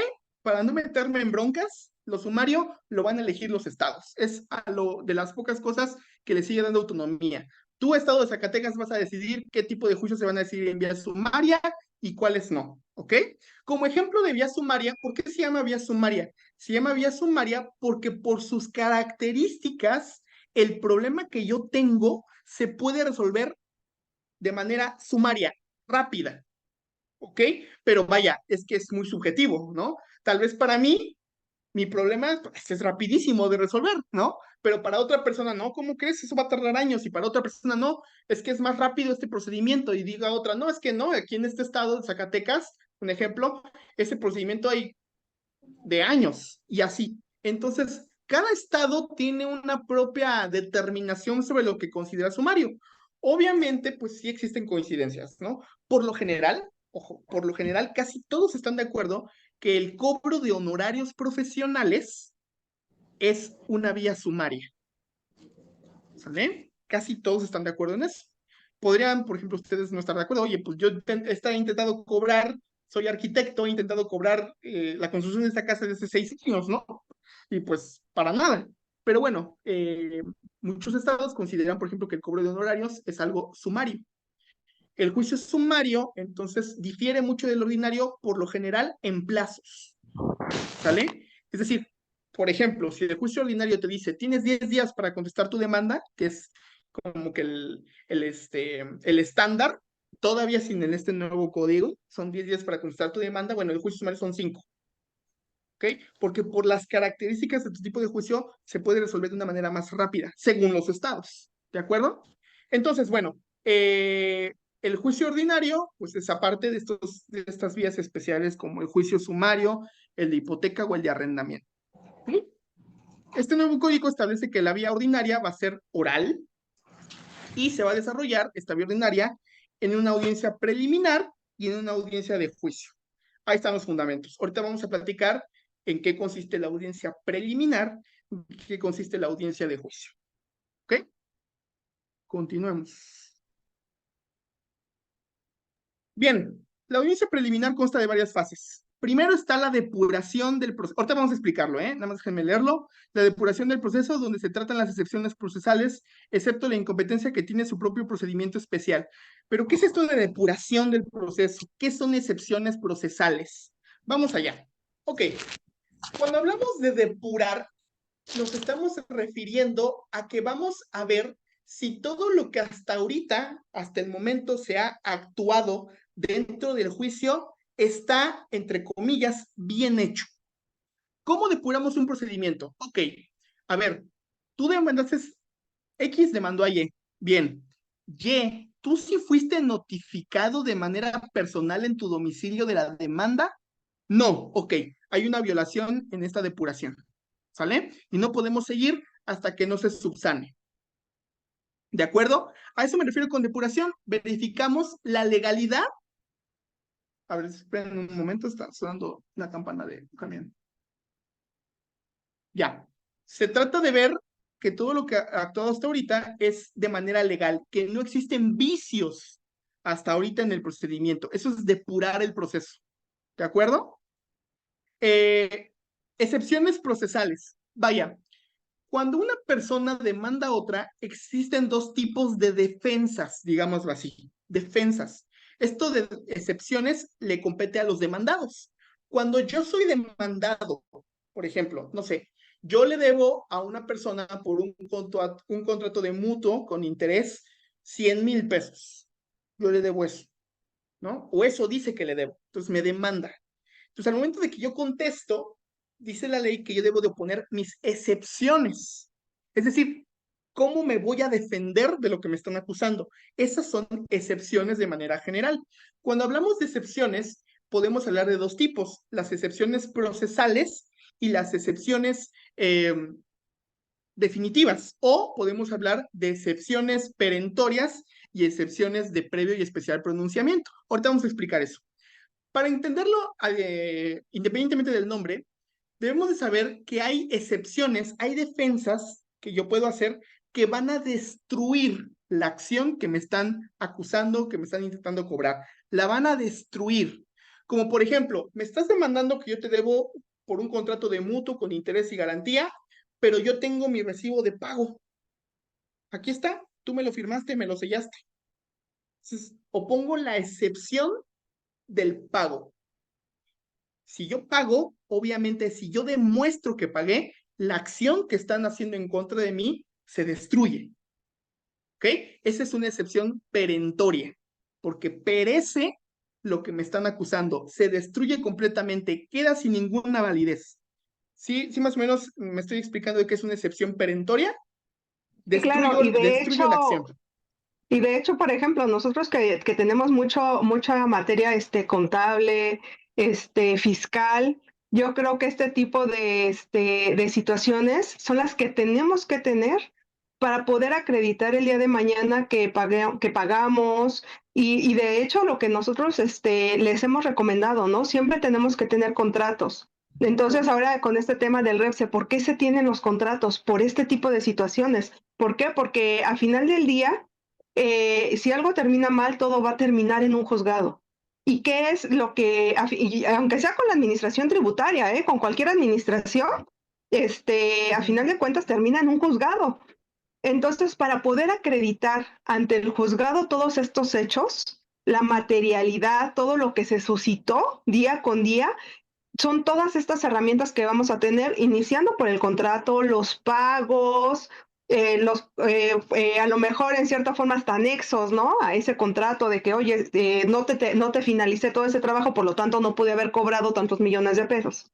Entonces, por eso es que es tan importante tener toda esta documentación y no dejarla únicamente en el metaverso de nuestra mente, ¿no? Que de repente les digo, solamente existe en nuestra mente. No, todo lo tenemos que tener acreditado para con un trabajador, para con una administración tributaria, para con algún tipo de cliente, de proveedor. Y todo comienza con la parte de los contratos y todo lo que tengamos más adelante, ¿no? Y como dice, cualquier juicio podemos finalizarlo teniendo precisamente que sí se cumplió. ¿Y cómo lo vamos a tener que sí se cumplió? Pues es con toda esta documentación probatoria. Por eso es que es tan importante pues tenerla, ¿no? Siempre. Sí es. Adelante. Bueno, sí, gracias. Estas excepciones perentorias o que destruyen la acción, no solamente podemos decir que es la del pago, puede ser que haya una remisión de deuda. Yo tengo un documento en donde tú me perdonaste la deuda. Y obviamente si yo acredito que me perdonaste mi deuda, destruyo tu acción. Tú intentas cobrarme, pero tú me la perdonaste. Aquí lo tengo. Destruyo tu acción. ¿Qué más? La compensación. Bueno, yo te debo 1 millón, pero tú me debes por este otro contrato 3 millones. Se compensa. Y por ende destruyo tu acción. Esas son excepciones perentorias. ¿Ok? Aquí se está hablando de excepciones procesales, que es el otro tipo de excepciones que hay. Procesales o dilatorias. ¿Por qué? Porque este tipo de excepciones no destruyen la acción, simplemente la alargan. ¿Ok? ¿Cómo que la alargan? Ok. Bueno, supongamos que a mí me demandan, ¿no? Igual, ¿no? Porque debo dinero con un contrato de mutuo. Ok. Pero entonces yo demando a esa otra persona sin yo enterarme de que él ya me había demandado, igual el pago de otra cantidad de dinero por otro contrato de mutuo. Entonces hay dos demandas, ¿no? Entonces, cuando a mí me emplacen la de él, si yo metí primero la mía, voy a decir, a ver, espérate, ¿no? Aquí hay una compensación, entonces yo voy a solicitar que se acumulen los dos expedientes para que haya una sola sentencia y no vayan a salir sentencias contradictorias. Entonces, es una excepción que opongo en la cual se va a alargar mi procedimiento tal vez, no estoy destruyendo su acción, pero sí estoy alargando el procedimiento y entonces por este tipo de circunstancias de la acumulación, entonces estas excepciones procesales como esta que acabamos de comentar, se va a tratar en esta primera fase de la audiencia preliminar, si existen excepciones procesales o dilatorias, excepto la competencia. Tal vez el tribunal en el que estoy llevando mi asunto no es el competente por una cuestión de cuantía, o de materia. Quizá el tribunal en el que estoy llevando a cabo mi juicio solamente acepta problemas que vayan arriba de los 100,000 pesos y mi asunto vale 60, entonces no es el competente. También es una excepción dilatoria, pero esta excepción dilatoria de incompetencia no se lleva a cabo en esta audiencia preliminar. Todas las demás sí. Si hay conexidad de causa, que es la que acabamos de decir, que yo ya tengo otro juicio contra esa misma persona, eso se llama conexidad de causa. Si hay litispendencia, por ejemplo, ¿qué es litispendencia? Una persona, yo por ejemplo, demando a otra, ¿no? Que desaloje mi casa porque me debe 6 meses de renta. Entonces yo contrato un abogado y el abogado me dice, sí, sin problemas, hace la demanda y todo, pero se desaparece.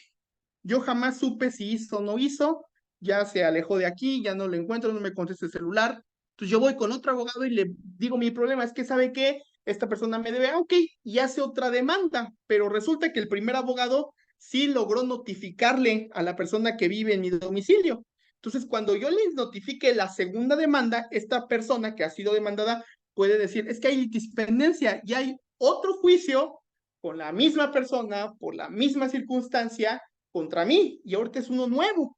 Entonces yo pido que haya litispendencia para que no haya sentencias contradictorias de que un juez resuelva en un sentido otra, una, y otro juez en otro sentido otra, para que se acumulen y entonces salga una sola sentencia. Este tipo de excepciones se les conoce como excepciones procesales o excepciones dilatorias. Y esas, junto con la depuración del procedimiento, es la primera fase de esta audiencia preliminar.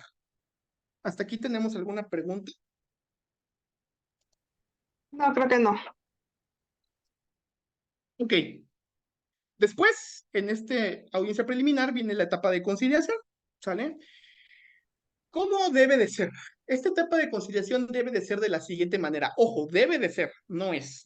Debe de ser. El juez sale de A su ver, nada más cubículo. antes de seguir, creo que por Sí, aquí tenemos una manita levantada de Sandra.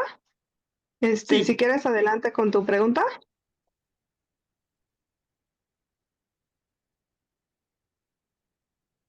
No, creo que no. Bueno, si no, más adelantito le damos la palabra. Ok, perfecto. La conciliación, ¿cómo es realmente? ¿Cómo debería de ser realmente? Bueno, se supone que el juez debe de salir de su cubículo y decirle, a ver, señor o señora, ¿usted qué pide? No, pues es que no me ha pagado esto, no me da para los hijos, no sé, dependiendo de su acción, ¿no? Quiero el divorcio, etcétera, etcétera. Ok, ya le escuché. Ahora, a ver, dígame usted, demandado, qué es cómo se defiende. No, es que yo no le debo, yo le pagué de manera, en efectivo, de manera personal, nunca me dio ningún recibo y ahorita me lo quiere cobrar todo, etcétera, etcétera. Y entonces el juez dice, bueno, a ver, ¿qué le parece? Usted no tiene como probarlo, pero sí le dio, sí, sí le di, sí le dio, señora, pues una que otra vez. Bueno, ¿qué les parece que no le pague 100,000 pesos? Páguenle 50,000 y en meses. Bueno, está bien, me parece. Entonces, esa es una conciliación, como debería de ser.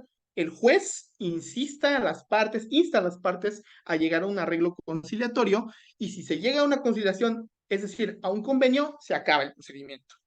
Pero ¿cómo es en realidad? En realidad, las partes llegan a esta conciliación, en la que se llama ahorita audiencia de conciliación y depuración, que es esto que acabamos de ver, que ahora se va a llamar audiencia preliminar.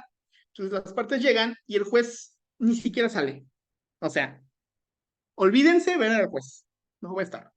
Simplemente la encargada en la secretaria de acuerdos que está ahí, se va a levantar y va a decir, licenciado, ¿trae algún convenio?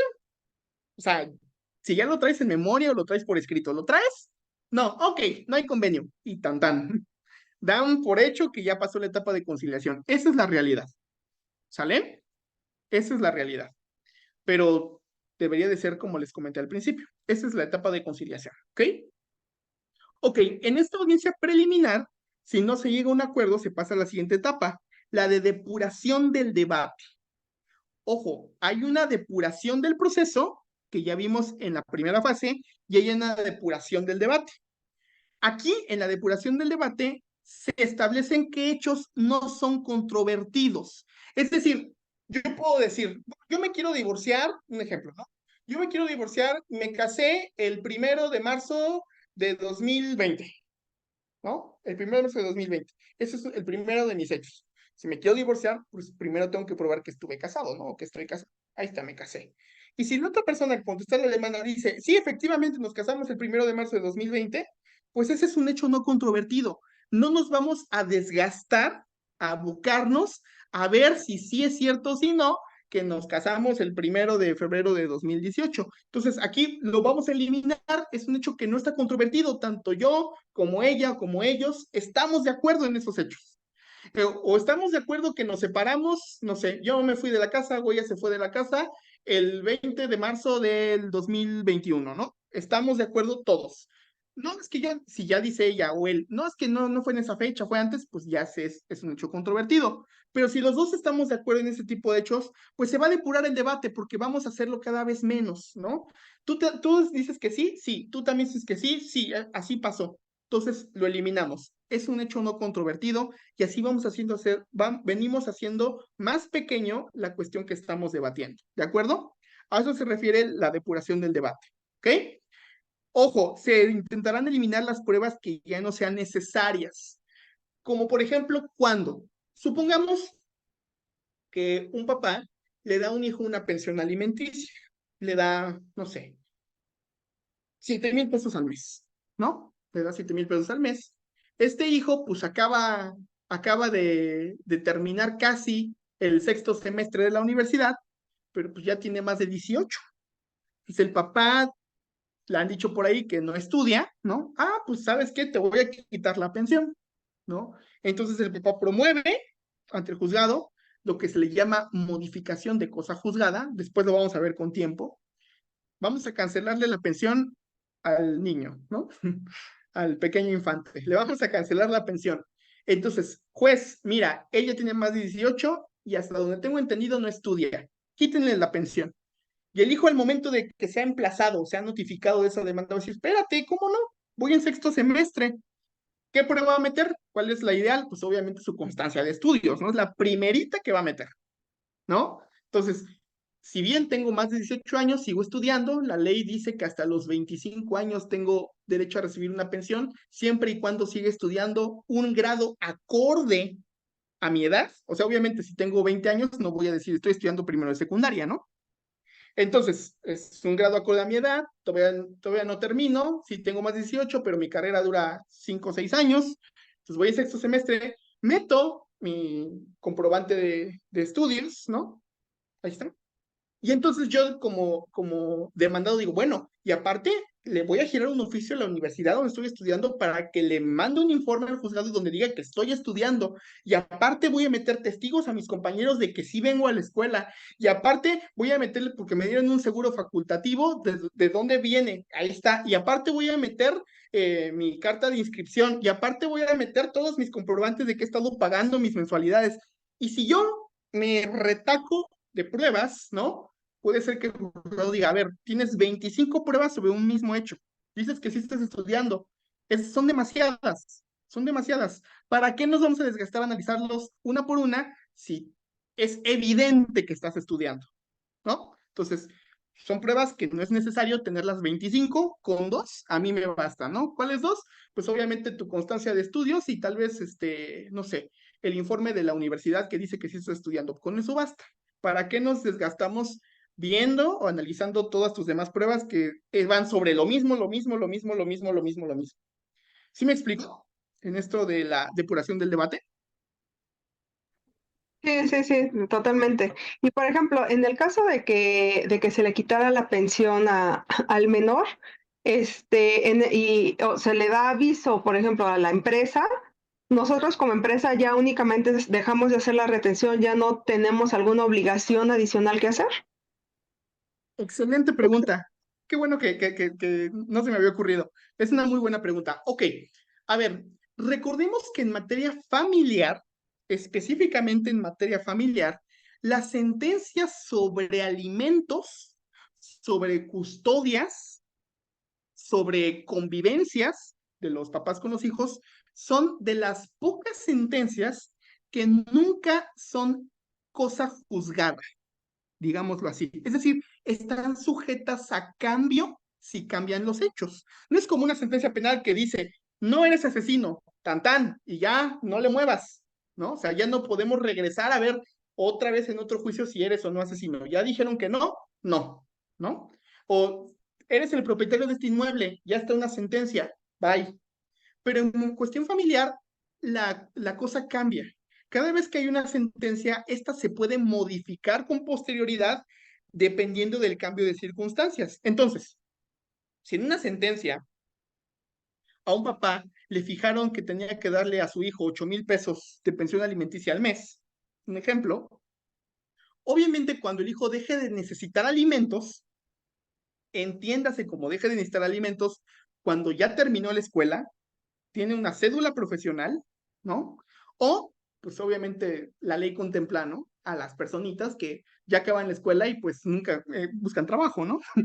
Porque de esos hay muchos, ¿no? Que pues, ya acabé, pero mi papá me sigue dando, yo para qué busco un trabajo. Entonces la ley establece que después de los 18, si no sigues estudiando, ya no tienes derecho a pedir pensión. Obviamente, si no tienes algún tipo de, pues, de enfermedad, ¿no? Mental o que estés paralítico, ¿no? Esa es otra cosa. Pero si estás completito, tienes 18 años y no estás estudiando, para la ley ya no necesitas alimentos. Y si sigues estudiando una carrera universitaria, puedes percibir alimentos hasta los 25 años, siempre y cuando sigas estudiando y vayas acorde a tu edad, ¿no? O sea, que si corresponde en el semestre universitario en el que vas con tu edad, ¿no? Obviamente. Entonces, al momento de que cambien estas circunstancias, un papá, digámoslo así, puede hacer la acción, realizar la acción de modificación de cosa juzgada. Es decir, ya fue juzgado, sí, pero por las circunstancias nuevas se va a modificar y es un juicio nuevo.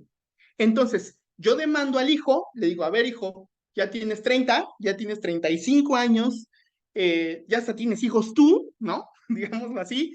¿Cómo te voy a seguir dando pensión?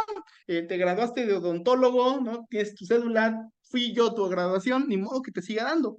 Ahora, cuando eso pasa, no significa que por default la empresa le tiene que dejar de depositar al hijo, hacer la retención. Recordemos que la empresa tiene que obedecer específicamente lo que diga el juzgado. Aunque tenga 40 años el hijo, si no hay ningún juzgado que le diga a la empresa que tiene que quitarla, no la tiene por qué quitar. ¿Ok? Una empresa no tiene por qué quitarla. Ahora, cuando se hace este tipo de demanda de parte del papá hacia los hijos, y entonces un juez, después de valorar todo el juicio, dice, tienes razón, papá, ya no le tienes que dar alimentos a él, ya es mayor de edad, ya no estudia, puede valerse por sí mismo, tiene hasta hijos, tan tan. En el momento que se emite sentencia, ahí va a decir que se gire oficio a la empresa donde trabaja el papá para que proceda a la cancelación de la retención por pensión alimenticia. Y es hasta en cuanto la empresa puede cancelar la retención y ya. Y obviamente informar del cumplimiento. Ha sido cancelada al juzgado. ¿De acuerdo? No, y de hecho también esto aplica en materia de Infonavit. O sea, en materia de Infonavit no puedes dejar de retener nada más por el hecho de que un trabajador te diga, sabes que ya terminé de pagar, ya déjame de retener. No, se le debe de solicitar al trabajador que vaya y que traiga su documento en donde comente, empresa ya no retenga derivado de que el trabajador ya liquidó todo su adeudo. Es exactamente lo mismo en este caso. Nada se debe de dar como que por hecho. Hablando de estos dos temas, se debe de tener el documento que lo acredite para que nosotros en ese momento paremos las retenciones a este trabajador. Entonces hay que tener ahí nada más mucho cuidado y ya puntualizando este tema, adelante con la presentación. Ok, perfecto. Bueno, vamos en la tercera etapa de esta audiencia preliminar. Cuarto, el juez va a determinar la admisión y desechamiento de pruebas. Esto indirectamente nos está diciendo para todos que ya no va a ser como antes o como es ahorita, ¿no? Todavía. Que yo puedo decir en mi demanda, bueno, pues presento estas pruebas y hasta el momento en que pasemos al periodo de pruebas en el juicio, ofrezco las de verdad, ¿no? Ahorita es nada más para que ahí estén, ¿no? Pero cuando llegue el momento voy a ofrecerlas de verdad y ahí sí van a ver, ¿no? No es así ya. Aquí, indirectamente, si en la audiencia preliminar dice que el juez va a determinar sobre la admisión y desechamiento de pruebas, significa que en mi demanda, si soy actor, debo de poner todas las pruebas. Todas. Todas. ¿no? Periciales, documentales, inspecciones, informes de autoridad, presuncionales, instrumentales, eh, todas, ¿sale? Y ya no las voy a poder ofrecer después. Ahora bien, el demandado cuando conteste va a tener que ofrecer igualmente todas las pruebas. Aquí hay una excepción, digámoslo así, en el momento de la reconvención, pero eso es un tema muy, muy amplio que no nos va a dar tiempo para nada. Es bastante, bastante amplio. Necesitaríamos tal vez otras 2 horas para explicarlo, ¿no? Pero bueno, lo importante es que sepamos que se tiene que ofrecer desde el principio, ya sea como actor o como demandado, todas las pruebas, a menos que sean supervenientes. ¿Qué quiere decir esto de supervenientes? Que yo no tenga conocimiento de ellas hasta después de ya iniciado el juicio. ¿Sale? Al menos que sean así. Bueno, entonces se va a determinar la admisión y desechamiento de pruebas de cada una de las partes como cuarta etapa de la audiencia preliminar. La quinta, la última, se va a señalar fecha y hora para la audiencia de juicio oral, para la audiencia buena, digámoslo así, ¿no? Para la que importa más. Ojo, aquí hay el mismo Código Nacional de Procedimientos Civiles y Familiares, nos pone una advertencia. Si no se asiste injustificadamente a la audiencia preliminar, se va a imponer una multa de 20 a 60 UMAS. ¿A quiénes? Al actor y demandado, sí, y a sus representantes legales también. ¿Sale? Es decir, si yo Entonces, como abogado, sí, esto estamos diciendo que asciende de 2,074 pesos a 6,224, para que tengamos ahí ya el dinero ahora sí que en pesos, de saber cuánto puede llegar a ser la multa, como dice, para ambas partes.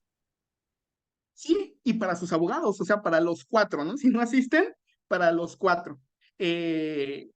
No olvidemos que obviamente si no asistimos y la otra parte sí, aparte de la multa vamos a tener una desventaja en el juicio tremenda, ¿no?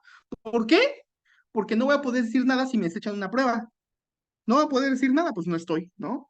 No voy a poder decir si hay una excepción procesal que se tenga que ver, etcétera, etcétera. Entonces voy a tener una gran desventaja aparte de mi multa por no asistir.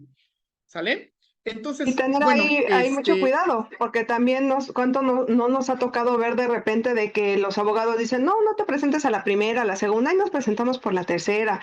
Entonces, tenemos o perdemos el derecho de todas esas pruebas, ¿no? Y de repente ya cuando lo da por perdido, ya no nos hace caso, ya empiezan a buscar otro abogado, y ya cuando ve el abogado, oye, pues es que no pasó esto y esto y esto, y en qué momento metiste estas pruebas. Es que yo se las mandé al abogado, es que yo esto y es que yo lo otro. Y como siempre también les decimos, ustedes quédense con todo lo que van entregando al abogado, con todos los escritos. Ya no, ahora sí que el día de hoy, ya nosotros les recomendamos, cambiemos ese chip de la forma de pensar y de trabajar. No demos por hecho que todo lo que están haciendo otras personas lo están haciendo bien. Siempre hay que involucrarnos, si no en una mínima parte, en lo más que se pueda, el mínimo tener la documentación, en más o menos saber en qué va el caso, etcétera, etcétera, porque de repente ya cuando nos queremos adentrar es porque ya está perdido, ¿no? Es que si yo hubiera sabido, es que si yo esto, o sea, no solamente tenemos que ser a lo mejor contadores o dueños, también mientras más información nosotros tengamos, vamos a ser más capaces de poder vislumbrar en decir esta persona sí, esta persona no, este no tiene ni idea. Entonces hay que tener muchísimo cuidado con eso porque pues pueden ser estrellas y pérdidas pues bastante grandes, ¿no? De lo que estamos hablando. Y entonces, ahora sí que irnos en este sentido. Ahorita ya tenemos pocos minutos para terminar este tema. Traíamos el tema de divorcio, lo vamos a ver en otra ocasión, porque ya se pasaron las 2 horas, y ya les daremos ahí los próximos cursos que vamos a dar más adelante. Entonces vamos a finalizar abogado, Jesús, a favor.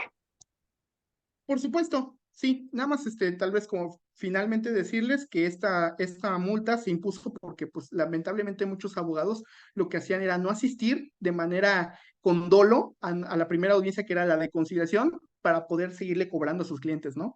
Decían, no, pues si se arregla ahorita en una conciliación ya no me van a seguir pagando. Entonces no vayas y por eso justamente se puso esta cuestión de si no vas son de 20 a 60 multas, ¿ok? Bueno, muchas gracias. Vamos a finalizar aquí. Sí, como comentó, ¿no? O sea, a veces, lamentablemente tenemos este tipo de personas que dicen, no, pues mientras más tiempo esté pagando, mientras más esto, va a ser mejor y la verdad es que no siempre es eso, ¿no? Y pues, muchísimas gracias por estar acá con nosotros. Fue un placer, traemos más temas, pero vamos a seguir armando más temas sobre este nuevo código de procedimientos civiles y familiares para ustedes. Entonces, ahora sí que estén atentos a todos los cursos. Por ahí tenemos, ahora sí que les voy a dejar un recordatorio del próximo curso que tenemos en materia de REPSE. Esto sí ya lo conocemos todos, ¿no? Vamos a ver este tema de lo que son las informativas y también la parte de las complementarias en las informativas cuatrimestrales para que estén presentes el próximo 4 de septiembre, para que nos dé tiempo a todos presentar en tiempo y forma. Recordemos que en septiembre ya nos va a tocar la informativa cuatrimestral.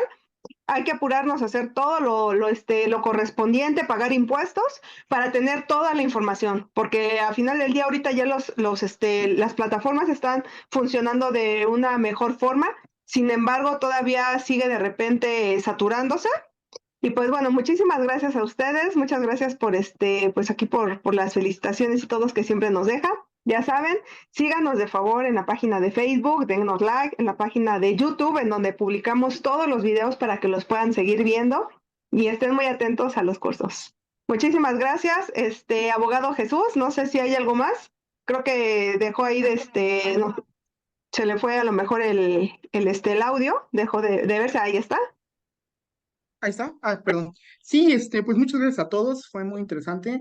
A mí me gusta mucho compartir pues este nuevo código y toda la cuestión civil y familiar. Son de las materias que más me gustan, solamente por debajo del amparo. El amparo es lo que más, pero es interesante, muy interesante esta cuestión civil y familiar y espero que haya sido de provecho para todos. Muchas gracias. No, bye bye a ustedes y recuerden que ahí les vamos a dejar el formato de cómo dar contestación para que si les llega algo de esto de pensión alimenticia, ustedes ya lo tengan y ya nada más ahí den los hechos que están pasando, si gana menos o si esta persona ya no trabaja, lo que sea, ya lo adecuan, pero para que ustedes tengan todo completo. Bye bye.